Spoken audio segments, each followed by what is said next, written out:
Aubrianne Moore, according to her friends, was soft-spoken to those who did not know her. But if you knew her, you would agree that she was fun and loving. And she loved her children.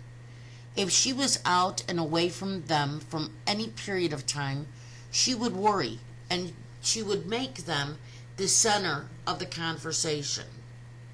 But she suffered from a mental disease.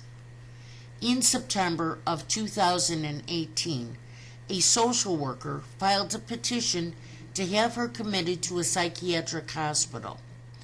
The social worker said that the individual has a mental illness, and as a result of that mental illness, the individual can reasonably be expected within the near future to intentionally or unintentionally seriously physically injure herself or others, and has engaged in an act or acts or made significant threats that are substantially supportive of this expectation. The social worker went on to say that she knew that Aubrianne had suffered from hallucinations and had heard voices, and that her psychosis was such that she should be committed to an institution. Aubrianne would keep her children home from school because she heard on the news that there would be a school bus accident. She didn't eat because she thought the food was poisoned, and she stayed up all night believing that somebody was outside ready to break into her home. Court records show that she was diagnosed with an unspecified type of schizophrenia, and she was ordered to be hospitalized up to 60 days, followed by alternative treatment for up to 90 days. Now, I have read accounts from friends that say she only spent 10 days at Forest View Psychiatric Hospital in Grand Rapids, Michigan. And it is unknown if she did any other follow-up once she was released.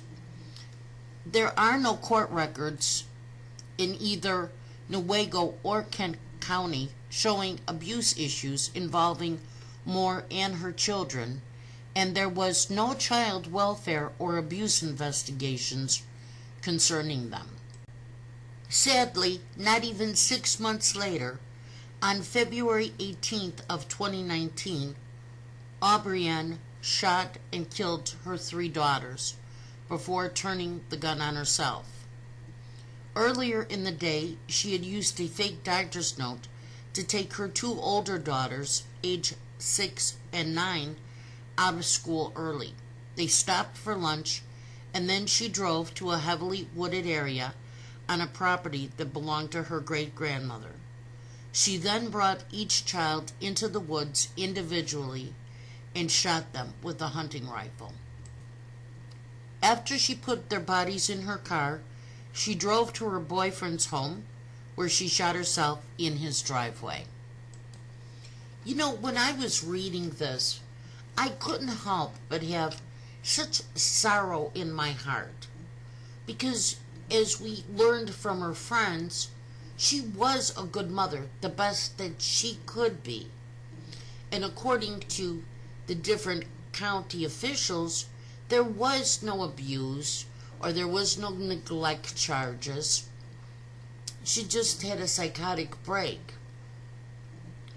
And so then my question is this: did the county fail these children?